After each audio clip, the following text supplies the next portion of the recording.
Hey guys, it's me, Mr. Cheese Gaming here, and about 20 years ago, my favorite RPG series began in Japan. Just about 20 years ago, now starting its 20th anniversary. Pokemon was one of like I said, my favorite, or at least one of my favorite video game franchises ever. So, to celebrate the 20 years anniversary, I think I'm going to record a game that's somewhat close to my heart. A game that was released only about 8 years ago. So, and I thought this would be a great time to be my very first Let's Play of a DS game. So guys, I present to you my 14th Let's Play series.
That's right, guys. I'm going to Let's Play Chrono Trigger DS.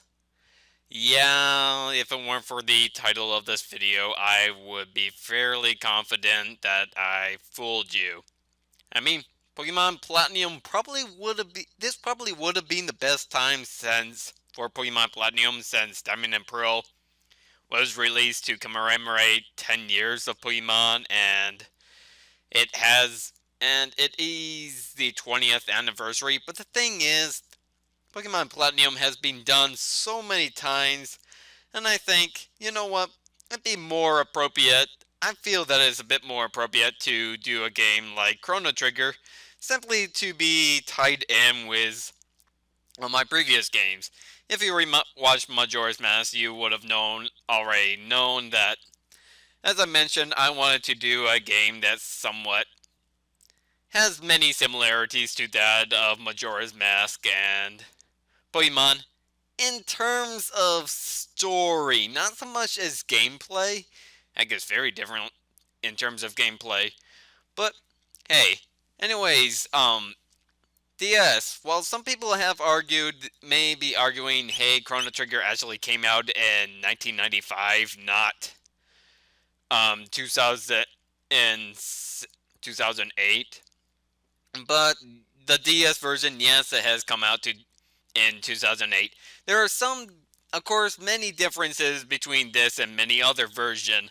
However, this mostly closely resembles that of the PlayStation 1 version, as opposed to the original SNES version, in that it would have many cutscenes. It would actually have full motion cutscenes that which could not be reproduced on the Super Nintendo or even the N64, and on but has a bit more. But of course, being a DS port, it's going to play a bit differently than that of the PlayStation 1 version.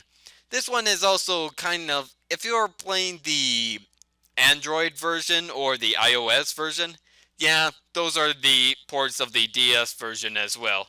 Anyways, let's start off with game mode. DS mode utilizes dual screen display and a stylus input for easy to use interface. Selecting this option leaves the upper screen clean and uncluttered, while classic mode is more similar to that of the SNES and PlayStation version, where it uses a classic one-screen battle interface. Stylus controls cannot be used in combat, but enemy and ally status information appears on the lower screen. Because of that, I think I'm going to go ahead and stick with classic mode. Now, battle mode. Chrono Trigger is somewhat interesting in which it has two different battle type modes. There's active, where time flows constantly in battle, allowing for fast-paced combat, and wait, where time freezes while you select items or text from windows, allowing you to carefully plan your battle strategy. To go into more specifics, active, enemies can attack anytime. Wait, and the battle will pause when you go into menus.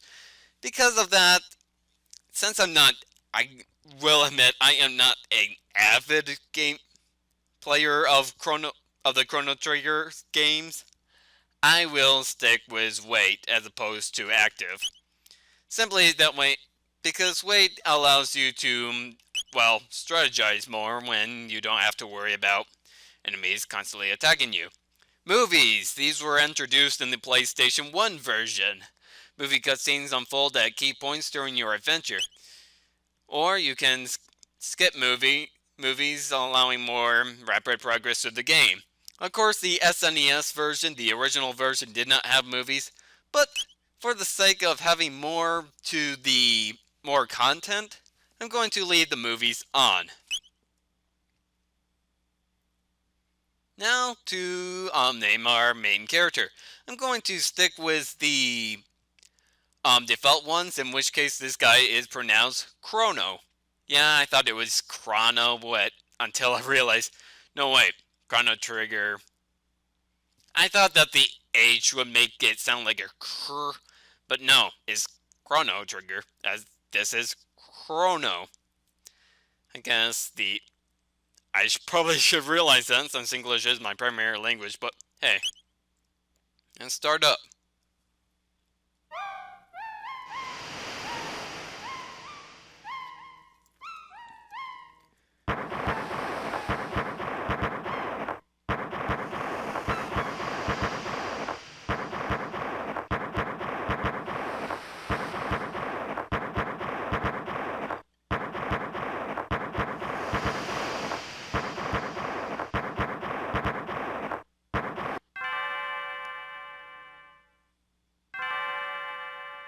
Chrono. Chrono! Chrono, are you still sleeping?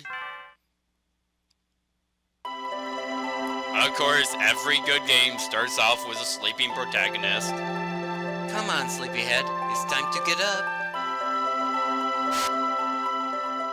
Dear me, I've forgotten how beautiful Lean's bounce sounds.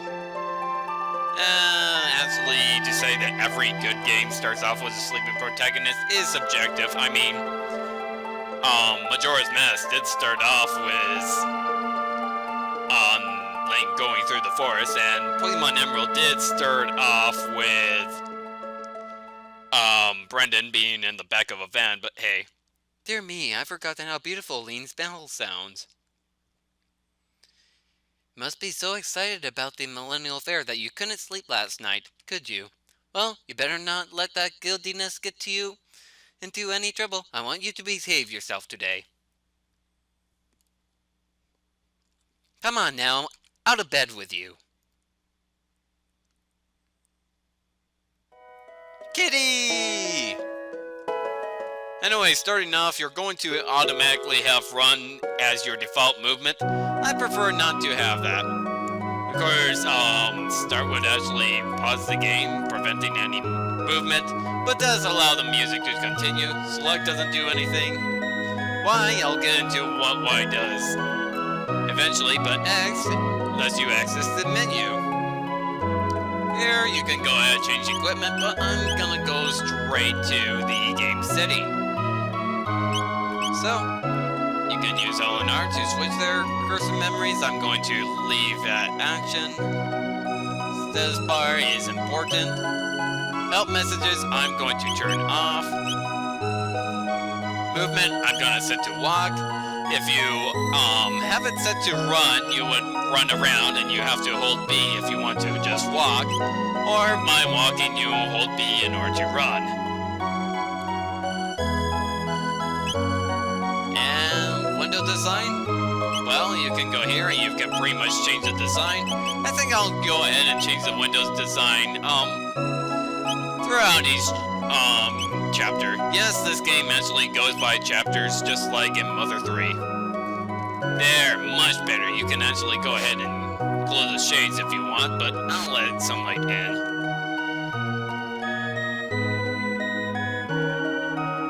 It's about time. By the way, you're going to see... Oh dear, what was her name? The young adventurous friend of yours? Her name is Luca, and yes, adventurous is a word. Adventurer does speak of refer to both genders, but adventurous, pretty much more gender specific. That's right, Luca. You're going to stop by and see her new invention at the fair, aren't you? Well, run along and be back before dinner. I'm going to try my best to, stick with, pronounce them the correct way. However, I may screw up once in a while. Like I said, I wanted to pronounce Chrono as Chrono, but it's Chrono. I almost forgot. Here's your allowance, dear. Have fun at the fair. If you talk to her again, you'll get 200 gold. Kitty! You can talk to the kitty. The kitty actually is important for your future side quest. Anyways, you can go around the village. Let's check out the residence. Now, I'll show you the function of the Y button. If you talk to a character, you can continue walking around, and you can hit Y to, change the position of the window. That's cool. In case there's something that you want to see at the bottom, you can actually reorientate the window. It's hard to believe our kingdom stood for 1,000 years. Our king is the 33rd descendant of the throne to Gardenia. It's a miracle he can manage to rule a kingdom when he can't even keep his own daughter in hand. He's probably throwing a fit at the castle this very moment, demanding her to go to the fair. Exponential, but rather useless dialogue. Anyways, you can go to the market. Nothing special there, because if you go to the market now, you'll get the Pozozo doll. Visit our stall in Lean Square. Well, there's more information. The Mayor's Manor is pretty much a tutorial area. However, you can check these chests to obtain potions. What this guy is standing on is pretty much a save point that you can find indoors. However, if you're outside, you can save your game at any time. That is the overworld. You can go here and open this chest. And while this guy, he's going to talk about battles, I'm going to go ahead and skip his text, but if you talk to him again, my, you certainly have got enthusiasm. Why don't you take this to get your equipment in order? And we get 300G. Nice. So by going to the mayor's residence and talking to your mother, you can rack up quite a bit of money. I like how the music changed here. Here we have Zenin Bridge. I'm moving a stall into fairgrounds. Stop by if you get a chance. Yeah, all these people are actually coming from the nearby country of Por. If I can get the name to pop up.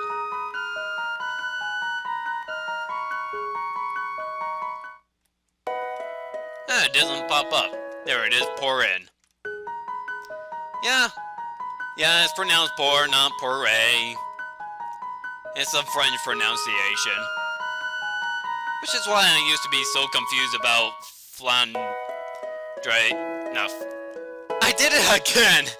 Flanders' name, because it's actually pronounced as spelled with an D-R-E when it's pronounced Flander. Anyways, let's go into battles, because this game has a unique battle system. I'm gonna go around and do some battles. If you go over here, you'll obtain a strength capsule. This pretty much increases your strength for the remainder of the game. Strength pretty much determines how much HP, well, how strong your physical attacks are going to be. As equipment, you might as well go ahead and use strength capsules right at the beginning. We're gonna use it on Chrono. Some people might save these up for future characters. However, since we're gonna be stuck with Chrono for a while, and he's our main physical attacker for this game, we're gonna be giving it to him for some time. And while he's down here, there seems to be some strange mushroom things. Check them out. And you can go ahead and check out these enemies. As you can see, they attack you even when they're selecting. You're gonna see a little bar near the status screen. That's actually pretty much your timer to determine when your turn is ready. When it's filled up, you can go ahead and attack. Similar to that of Final Fantasy VII. Strange that I would know that, even though that I have never played Final Fantasy VII in my life. TP is pretty much... Well, I actually forgot what TP does. I'll use that in a little description box. Anyways, as you can see, you can actually fill up your map if you go around. Those mushroom enemies, well, they do have official names. They're pretty much your standard ones. I believe this guy is called a Rolly. We don't actually battle him. Instead, you battle these enemies right here. The Scarab. Yes, the enemies' names are going to be different. I'll put up their different names, their English name, their Japanese name, their SNES name, etc., etc.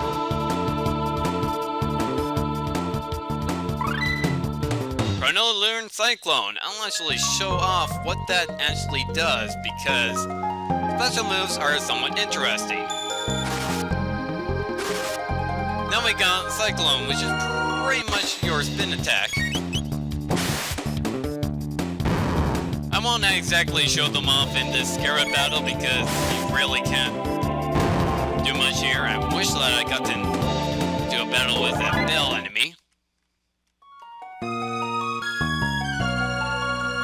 Because that Bell enemy is actually somewhat interesting. Let's see if I can get into a battle with these mushroom enemies. What are they called? Millennial. Well, I'll go into text and Cyclone. Shoot, I can actually show off what's cool about these. So, I guess I'm gonna have to cut out this battle, and I'll show you a future battle where this would be a bit more useful.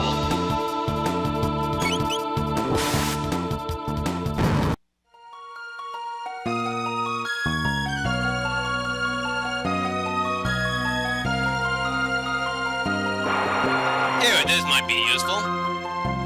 What's interesting about Cyclone is that, as you can see, on down here, I can only hit one enemy. However, up here, I can actually hit both enemies at once. I'll show that up and see.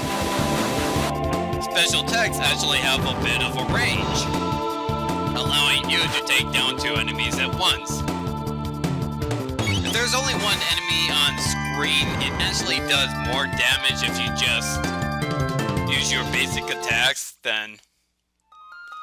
Well, actually, that's a lie. I'll explain. I know what I'm thinking of, but what I'm thinking of won't come until much later. A much later battle strategy. Think battle strategies kind of expand once you finally get party members. But anyways, like I said, we're gonna head off to Lean Square.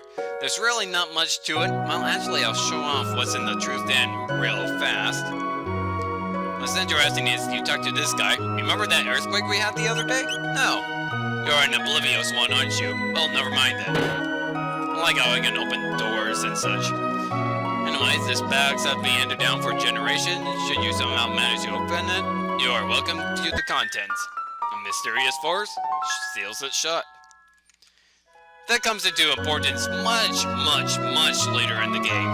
Anyways, that NPC that was talking about an earthquake, well, in the beta version of this game, the game was supposed to open up with an earthquake that would destroy Zen Bridge.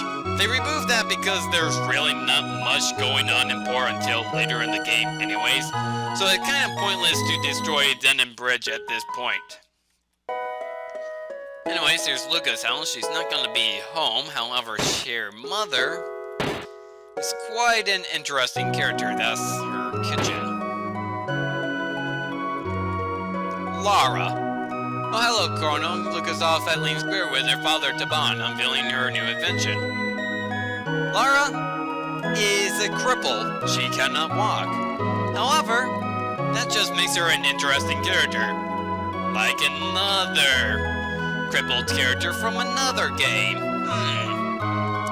Anyways, we're coming on quite a bit in this game. So, after explaining much of the game's content, I'm going to end it right here before entering Lean Square. And yes, in the overworld you can actually save your game. So, next time on Let's Play Chrono Trigger, we're going to go to Lean Square where they're holding the Millennial Fair. And we'll continue on this game. So, if you like this video, go ahead, click that like button, leave behind a comment, and if you want to see more content from me, go ahead and subscribe. Okay, I'll see you guys next time on Let's Play Chrono Trigger.